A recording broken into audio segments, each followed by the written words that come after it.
오늘 우리 주시는 말씀 함께 찾도록 하겠습니다. 신약 성경 빌립보서 4장입니다. 14절에서 18절까지 보도록 하겠습니다.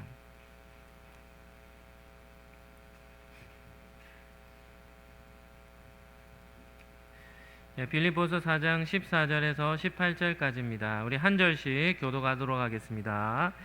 그러나 너희가 내 괴로움에 함께 참여하였으니 잘하였도다.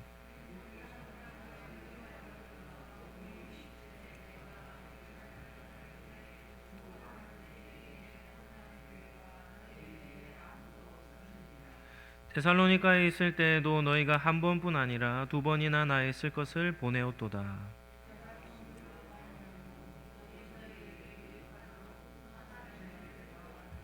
같이 읽겠습니다. 내게는 모든 것이 있고 또 풍부한지라 에바브로디도 편에 너희가 준 것을 받음으로 내가 풍족하니 이는 받으실 만한 향기로운 제물이요 하나님을 기쁘시게 한 것이라. 아멘. 오늘은 빌립보서 4장 말씀을 가지고 성경 헌신 예배 말씀의 제목은 선교에 참여하는 교회라는 제목으로 말씀을 잠시 나누겠습니다. 한번 따라하겠습니다. 하나님은 선교하는 교회를 기뻐하십니다. 첫 번째는 우리 한국교회 역사에 대해서 잠시 살펴보겠습니다. 우리나라 조선이라는 나라는 전 세계에 너무나도 작은 나라였습니다. 서구 유럽의 이 강국들이 전 세계 식민지화를 할 때 우리 이 조선이라는 나라는 그렇게 큰 관심의 대상이 되지 못했습니다. 그럼에도 불구하고 이 조선이라고 하는 이 작은 나라를 하나님께서 서구에 있는 기독교의 교회들 선교사님들에게 이 조선이라는 나라가 있음을 알리시고, 그리고 미국과 호주와 영국과 유럽의 여러 나라들을 통해서 선교사님들을 이 땅에 복음의 미지의 땅이었던 조선 땅에 하나님께서 보내시는 것을 보게 됩니다. 하나님께서 우리나라로 선교사님을 보낸 그때 얼마나 이 타이밍이 절묘한지 모릅니다. 대부분의 역사학자들은 한국의 근대화의 출발점을 언제로 보냐면 19세기 말로 봅니다. 연도로 하면 1880년대 정도로부터 근대화가 시작되었다라고 이렇게 말하는데요. 그 근대화가 시작되는 그 출발점에 누가 서 있는가 하면 우리나라에 파송되어 왔던 선교사님들이 이 땅에 발을 내딛기 시작하는 그때와 맞물려 있음을 우리는 보게 됩니다. 접하게 하셨습니다. 우리의 아이들이 다니는 지금 학교 있죠? 이 학교가 어떤 의미를 가질까요? 선교사님들이 오시기 전에는 교육하는 기관이 뭐가 있었습니까? 서당 이런 데 있었습니다. 그런데 거기는 누가 다닐 수 있습니까? 양반집 자녀들 정도 다니지 않았겠습니까? 머슴이라든지 여자라든지 이런 대상들은 교육의 대상이 되지 않았습니다. 그래서 글을 알지 못하는 사람들이 얼마나 많았습니까? 교육에 있어서도 차별이 있는 시대였죠. 그런데 선교사님들이 우리나라에 와서 병원과 학교를 세웠는데, 선교사님들이 세운 학교가 무슨 학교라 불립니까? 근대 학교라 불리는 겁니다. 그 이유가 무엇입니까? 차별 없이 누구나 와서 공부할 수 있는 학교를 세운 겁니다. 그리고 여자 선교사님들이 우리나라에 와서 여자 선교사님들도 학교를 세웠는데, 어떤 학교를 세웠는가 하면 여자 학교를 세웠습니다. 충격적인 사건이죠. 왜요? 우리나라는 여성을 교육시키지 않았습니다. 그런데 그런 교육의 근대화에 가장 앞장섰던 분들이 누구인가 하면 선교사님들이었습니다. 그래서 일제 침략 전에 선교사님들을 통해서 어떤 일을 하나님이 우리나라에 준비시키셨냐면, 학교와 병원 사역 등을 통해서 근대 문화를 어떻게 하냐면 모든 백성들에게 그런 과정들을 통해 여자들까지도 공부할 수 있는 기회를 얻게 된 것이죠. 그래서 3.1운동의 대표적인 여자 한 분이 계십니다. 누구입니까? 유관순이라는 10대 청소년이죠. 그런 여성의 애국심들이 다 어디서 시작됐냐면 근대 학교로부터, 선교사님들이 세운 그 학교로부터 시작되었음을 우리는 기억할 수 있어야 합니다. 두 번째는 하나님께서 무엇을 준비시키셨냐면 교회를 중심으로 기독교 신앙과 더불어 민족적 애국심을 고취시키셨습니다. 하나님은 우리나라가 일제 침략당하기 20년 전 선교사님들을 보내서 교회를 중심으로 성도들의 믿음을 연단시키셨습니다. 일제 치하 때도 정치적인 지도자들조차도 어떻게 하냐면 친일파에 다 합류하는 겁니다. 나라의 미래가 보이지 않으니까 광복의 가능성이 없음을 보고는 다 뭐하냐면 일제와 손을 맞잡는 것이죠. 그리고는 애국자들을 어떻게 하냐면 공개적으로 박해하는 일을 시작한 겁니다. 그런데 선교사님들과 한국교회의 지도자들은 기독교 신앙을 근거로 애국심에 어떻게 하냐면 애국심을 고취시키는 겁니다. 애국심을 갖게 되는 것이죠. 그래서 일제시대에 보면 주된 타겟이 어디였는지 압니까? 일제가 주로 공격했던 곳이 어딘가 하면 교회입니다. 이유가 무엇일까요? 교회가 끊임없이 나라의 독립과 그리고 일제로부터의 압제에서의 반대운동을 펼쳤기 때문이죠. 그리고 신사참배라고 하는 우상행 숭배도 철저하게 반대했던 것이 다 교회였기 때문에 일제 탄압의 주된 타겟이 어디였는가 하면 교회와 성도들이었음을 우리는 보게 됩니다. 1919년 3.1운동에 참여했던 많은 사람들이 있었습니다. 일제 검찰에 이 송치된 잡힌 사람들을 살펴보니까 그 많이 잡힌 사람들 중에 기독교인이 3,650명이었다고 합니다. 51%, 그러니까 반 이상이 기독교인이었다는 것이죠. 그 당시 우리나라의 기독교인이 몇 퍼센트였는 줄 압니까? 한 1%에서 2% 정도 되었답니다. 100명 중에 한두 명이 기독교인이었는데 3.1 운동에 참여한 사람의 50% 이상이 누구였다고요? 기독교인들이었습니다. 그럼 그 말은 무슨 말입니까?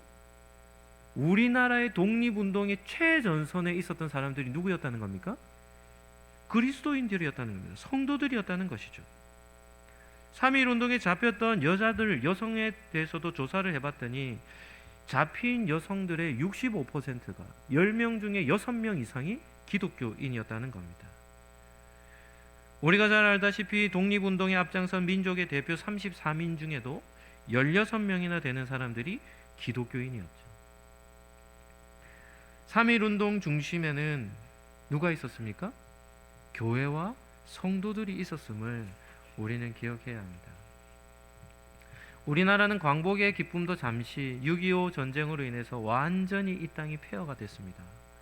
6.25 때 죽은 사람들이 500만 명이 넘는답니다.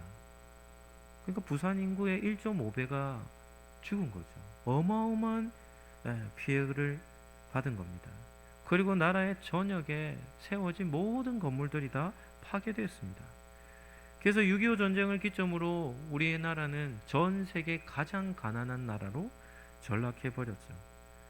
그런데 하나님은 폐허가 된 이 나라를 다시금 세우셨는데 어떻게 세우셨습니까?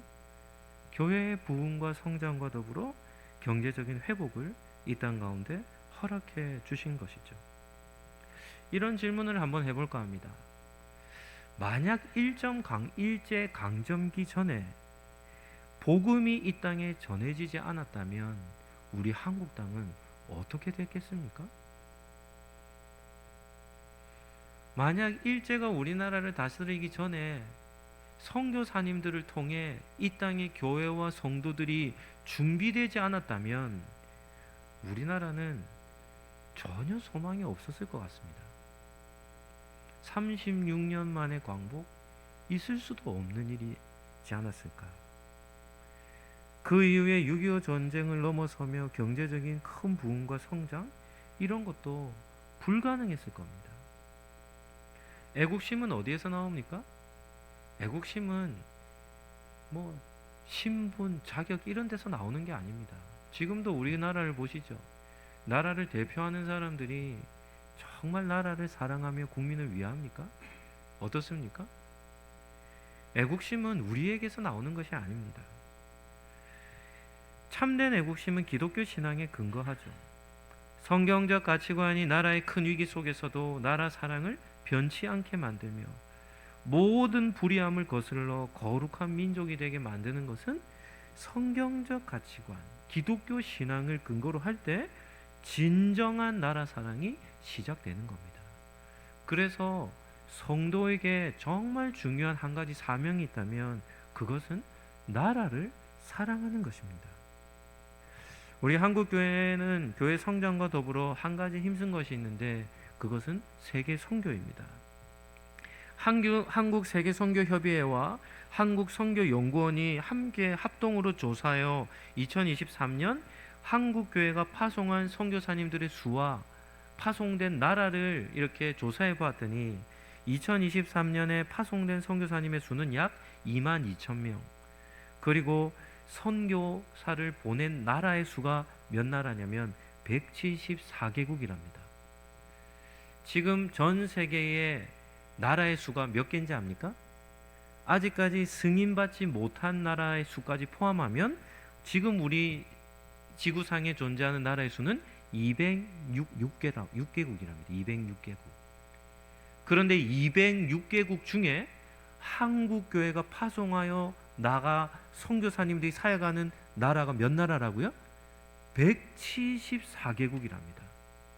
이런 말을 들으면 어떻게 반응해야 됩니까? 이야 이렇게 반응해야죠.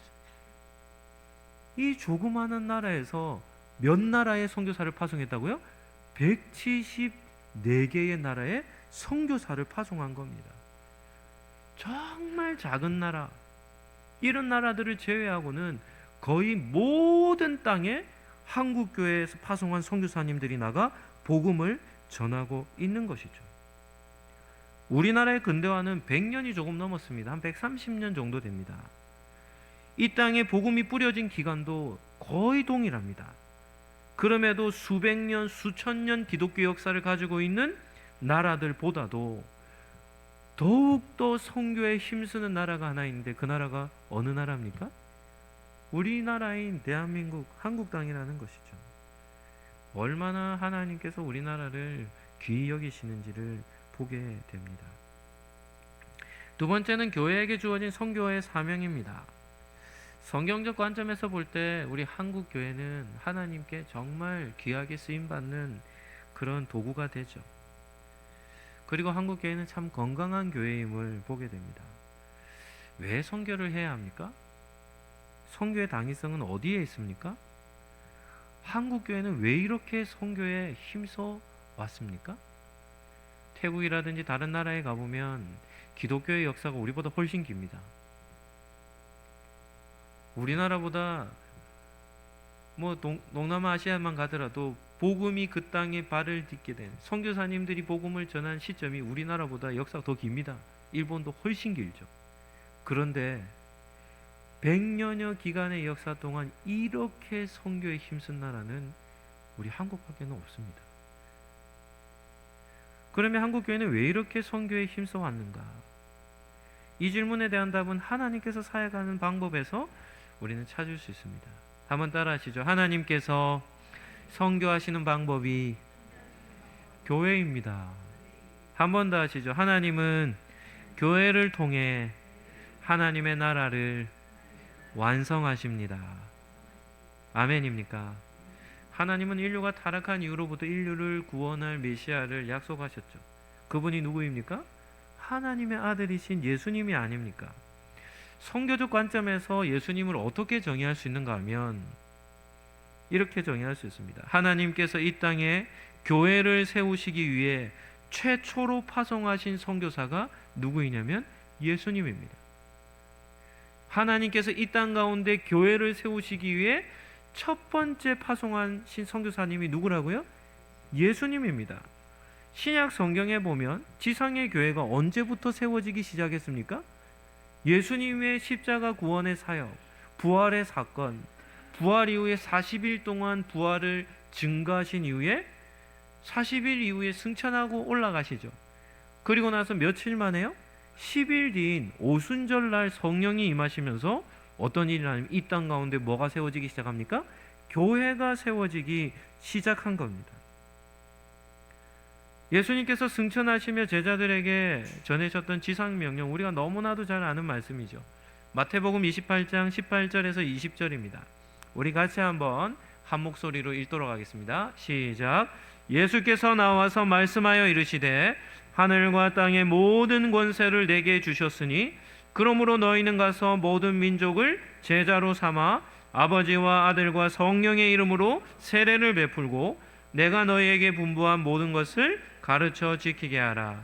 볼지어다 내가 세상 끝날까지 너희와 항상 함께 있으리라 하시니라. 아멘. 예수님은 모든 민족으로 제자를 삼으라 명령하셨죠. 그리고 모든 민족에게 세례를 베풀고 말씀을 가르쳐 지키게 하라, 이렇게 명령하셨습니다. 이 명령을 한마디로 하면 어떻게 할 수 있습니까? 지상에 교회를 세워 성교의 사명을 끝까지 감당하라는 얘기입니다. 교회는 크게 5가지 사명이 있습니다. 이것도 중요하니까 한번 따라 하시죠. 예배 사명, 교육 사명, 교제 사명, 봉사의 사명, 전도와 선교의 사명. 이 5가지는 교회의 핵심 사명이기 때문에 모든 이 5가지가 다 중요합니다. 그 중에 하나가 이 전도와 선교의 사명이죠. 교회는 이 땅 가운데 복음을 전해야 될 사명이 있고, 선교사를 파송해야 될 사명이 있고, 선교사를 파송하며 그를 후원하며 그를 도와야 할 사명이 교회에 있는 것입니다. 세 번째는 선교에 참여한 빌립보 교회입니다. 신약 성경에서 가장 모범적인 교회 중에 하나가 빌립보 교회였습니다. 지난 특세 기간 중에도 빌립보 교회에 대한 말씀을 전했던 적이 있습니다. 빌립보 교회를 어떤 교회라고 했습니까? 한번 따라 하시죠. 빌립보 교회는 아름다운 교회였습니다. 여기서 아름답다라고 하는 이 미에 대한 개념은 어떤 아름다움이냐면 성경적인 아름다움을 간직하고 있었다는 뜻입니다. 초대교회 시대 성교의 아버지라 불렸던 사도 바울에게 있어서 빌립보 교회는 특별했습니다. 빌립보 교회가 특별했던 이유는 2가지 때문입니다. 첫 번째는 빌립보 교회는 적극적으로 선교에 참여했습니다. 바울은 빌립보 교회를 매우 칭찬했습니다. 빌립보서 4장 1절 말씀, 우리 본문을 띄워주시고 우리 같이 한번 읽어보겠습니다. 시작. 그러므로 나의 사랑하고 사모하는 형제들, 나의 기쁨이요 면류관인 사랑하는 자들아, 이와 같이 주 안에 서라. 사도 바울은 빌립보 교회 성도들에게 어떻게 표현하는가 하면 이렇게 표현합니다. 빌립보 교회 성도들, 여러분들은 나의 사랑입니다. 내가 사모하는 형제들입니다. 당신들은 나의 기쁨입니다. 여러분은 나의 면류관입니다. 사도 바울이 빌립보 교회를 지금 뭐하고 있습니까? 극찬하고 있는 겁니다. 극찬. 그 이유가 무엇인가? 오늘 읽은 본문 14절 말씀 우리 같이 한번 읽어볼까요? 14절입니다. 시작. 그러나 너희가 내 괴로움에 함께 참여하였으니 잘하였도다. 바울이 왜 이렇게 빌립보 교회를 크게 칭찬했는가 하면 빌립보 교회가 선교에 적극적으로 참여했기 때문입니다. 바울이 여기서 말하는 내 괴로움에 함께 참여하였다. 여기서 말하는 괴로움은 어떤 괴로움입니까? 바울이 선교 사명을 감당하며 당했던 고난을 뜻하는 것이겠죠. 사람은 누구나 고난을 싫어합니다. 나와 상관없는 다른 사람의 고난은 관심도 없고, 그렇기 때문에 옆 사람이 힘들다 해도 우리는 쉽게 외면해버리죠. 그런데 빌립보 교회는 이 선교사였던 바울의 고난을, 그의 괴로움을 보고 지나쳐버리지 않았습니다. 바울이 선교하며 당했던 고난에 적극적으로 참여했던 것이죠. 15절 말씀 제가 한번 읽어드리겠습니다. 빌립보 사람들아, 너희도 알거니와 복음의 시초에 내가 마게도니아를 떠날 때 주고받은 내 일에 참여한 교회가 너희 외에 아무도 없었느니라.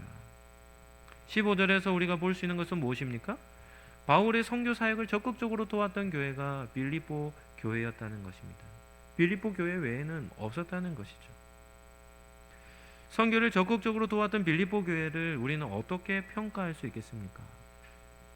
예수님께서 마태복음 10장에서 이런 말씀을 하셨습니다. 마태복음 10장 40절에서 42절 제가 한번 읽어드리겠습니다. 너희를 영접하는 자는 나를 영접하는 것이요 나를 영접하는 자는 나를 보내신 이를 영접하는 것이니라. 선교사의 이름으로 선지자의 이름으로 선지자를 영접하는 자는 선지자의 상을 받을 것이요 의인의 이름으로 의인을 영접하는 자는 의인의 상을 받을 것이요 또 누구든지 제자의 이름으로 이 작은 자 중 하나에게 냉수 한 그릇이라도 주는 자는 내가 진실로 너희에게 이르노니. 같이 읽어볼까요? 그 사람은 결단코 상을 잃지 아니하리라 하시니라. 아멘. 예수님은 많은 무리들에게 뭐라고 말씀합니까? 선지자를 잘 영접하는 사람에게는 선지자 상이 있을 것이다. 의인을 잘 영접하는 사람에게는 의인의 상이 있을 것이다. 예수님을 위해 사역하는 제자에게 냉수 한 그릇이라도 대접하는 사람은 반드시 상을 잃지 않을 것이다 라고 이렇게 말씀하십니다. 그 이유가 무엇일까요? 하나님의 일, 복음의 일을 하는 사람을 우리가 잘 영접하는 것이, 누구를 영접하는 것이냐면 예수님을 영접하는 것이요 하나님의 사역을 하는 사람을 잘 영접하는 것이 누구를 영접하는 거냐면 예수님을 보내신 이를 영접하는 것이기 때문입니다. 그러하기 때문에 복음을 위하여 사역하는 사람을 우리가 잘 영접하고 그들에게 선히 행하는 것은 절대 잃어버리지 않는 하늘상을 얻는 방법이라는 것을 지금 예수님이 말씀하시는 거죠. 그러면 빌립보 교회가 선교사였던 사도 바울을 잘 돕고 그를 후원하고 지지했을 때 빌립보 교회와 성도들에게 주어질 상이 어떤 상이겠습니까? 사도 바울에게 허락되어진 선교의 상을 누구도 받는 겁니까?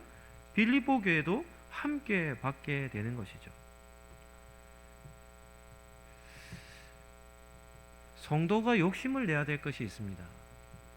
그것이 무엇인가 하면 우리는 하늘의 상을 우리는 갈망해야 합니다. 성경은 하늘의 상을 받는 방법을 우리에게 알려주시죠. 그래서 성도는 지혜롭게 이 땅을 살아야 하는데 어떻게 살아야 되냐면 이 땅의 것으로 하늘의 상을 얻는 겁니다. 이 땅의 것은 어떤 의미가 있을까요? 잠시 잠깐 우리에게 머무르는 겁니다. 이것은 영원할 수 없죠. 중국의 진시황 참 충격적입니다. 이 사람은 죽기를 거부했습니다. 자신의 왕권을 끝까지 지키고자 했죠. 그래서 불로초를 찾아오라고 얼마나 요구했는지 모릅니다. 그럼에도 자기가 죽을 때 그냥 죽지 않았습니다. 이 사람은 자기 신하들 다 데리고 함께 죽었습니다. 왜냐하면 죽을 때에도 자신의 왕권을 놓지 않은 거죠. 그래서 중국의 진시황의 무덤을 이렇게 발굴했는데 어떤 모습이 드러납니까? 진시황의 무덤에는 병사의 동상들, 병사의 모양으로 이렇게 조각해낸 병사들이 엄청나게 많은 겁니다. 얼마나 죽기 싫었을까? 얼마나 이 세상의 것들을 손에 쥐고 놓지 않으려고 했을까? 그런데 아무런 유익이 없었습니다. 우리가 이 땅에서 삶을 살다 죽으면 이런 말 있잖아요. 빈손으로 왔다가 어떻게 갑니까? 빈손으로 갑니다. 아무것도 가져갈 수 없습니다. 눈에 보이는 것은. 이런 얘기를 하더라고요. 정말 어리석은 사람은 누군가? 이 땅의 것을 정말 많이 가지고서는 그걸 다 써보지도 못하고 죽는 사람은 어리석은 사람이라는 겁니다. 맞는 말 아닙니까? 많이 소유하면 뭐합니까? 아무것도 가져갈 것이 없습니다. 그런데 성경에 보면 가져갈 게 있습니다. 가져갈 게 있어요. 그게 뭘까요? 하늘의 상입니다. 하늘의 상. 하나님 앞에 섰을 때 우리가 받을 수 있는 상은 가져갈 수 있는데 그 가져갈 수 있는 방법이 무엇입니까? 이 땅의 것을 잘 활용하면 무슨 상을 받습니까? 하나님으로부터 주어지는 상을 받는 겁니다. 그 가장 좋은 방법이 하나님 나라를 확장시키는 선교 사역에 동참하는 것이죠. 예수님 말씀하죠. 냉수 한 그릇이라도 예수님의 이름으로 사역하는 제자를 섬기면 결단코입니다. 절대입니다. 절대. 절대 그 상은 잃지 않는다고 말씀하죠. 그러니까 빌립보 교회 성도들이 얼마나 큰 복을 받았겠습니까? 두 번째입니다. 빌립보 교회는 선교사를 잘 섬겼습니다. 빌립보 교회는 사도 바울에게 큰 관심이 있었습니다. 그런데 바울이 로마 감옥에 갇혔다는 소식이 빌립보 교회에 전해진 겁니다. 그랬더니 빌립보 교회에서 어떻게 반응했을까요? 빌립보 교회 성도들이 모여 긴급 회의를 한 겁니다. 선교사 바울이 감옥에 갇혔답니다. 우리가 어떻게 해야 되겠습니까? 긴급 회의를 해서 중요한 결정을 하나를 딱 내리는데 그게 뭔가 하면 빌립보 교회 성도들 중에 믿음이 신실했던 에바브로디도라고 하는 성도가 있었습니다. 그 에바브로디도를 정해서 그 한 사람에게 바울이 감옥에 갇혔을 때 필요한 물건을 에바브로디도 손에 보내서 어떻게 하냐면 바울에게 전달하도록 빌립보 교회가 결정한 것입니다. 18절 말씀 제가 한번 읽어드리겠습니다. 내게는 모든 것이 있고 또 풍부한지라 에바브로디도 편에 너희가 준 것을 받았으므로. 우리 같이 한번 읽을까요? 내가 풍족하니 이는 받으실 만한 향기로운 제물이요 하나님을 기쁘시게 한 것이라. 어느 날 바울이 감옥에 갇혀있는데 어느 날 누가 면회 왔다고 바울에게 얘기하는 겁니다. 누가 면회를 왔답니다. 바울이 좀 놀랐겠죠. 내가 감옥에 있는데 나를 방문할 사람이 누가 있을까? 그러면 궁금해하며 나가지 않았겠습니까? 그런데 자기 눈앞에 누가 나타났냐면 에바브로디도라는 성도가 눈앞에 서 있는 겁니다. 깜짝 놀랐을 겁니다. 이유가 뭘까요? 빌립보 지역과 로마, 바울이 갇혀 있는 로마는 거리가 상당히 멉니다. 그런데 빌립보 교회에서 에바브로디도를 어디까지 보내는 겁니까? 로마의 감옥에까지 이 에바브로디도를 파송해서 그의 손에, 그의 편에 바울에 쓸 것을 보낸 것입니다. 바울이 감옥에서 이 에바브로디도를 만났을 때 기쁨이 얼마나 크겠습니까? 그 기쁨이 오늘 읽은 본문 빌립보서 4장 10절에 나옵니다. 우리 본문 한번 띄워주시고 우리 같이 한번 읽도록 하겠습니다. 10절입니다. 본문 한번 띄워주시죠. 본문에 없습니까? 그러면 성경을 보시죠. 10절입니다. 빌립보서 4장 10절 같이 한번 읽겠습니다. 시작.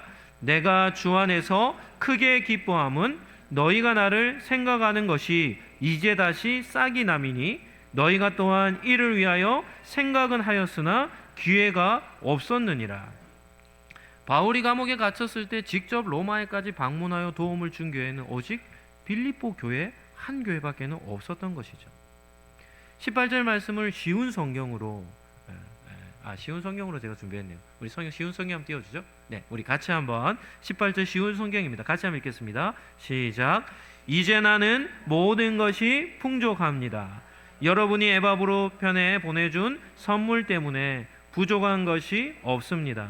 여러분의 선물은 하나님께 드려질 향기로운 제물입니다. 하나님께서는 그 제물을 기쁘게 받으실 것입니다. 아멘. 바울이 빌립보 4장에서 그렇게 얘기합니다. 나는 비천에도 풍부에도 구할 줄 안다. 나는 가난과 궁핍에도 구할 줄 안다. 나는 어떠한 상황 속에서도 만족하는 일체의 비결을 배웠다. 이렇게 고백을 하거든요. 바울에게 있어서 만족한 삶은 소유가 아니라 사명이었습니다. 사명을 위해서라면 비천과 궁핍에도 얼마든지 만족할 수 있다고 고백했죠.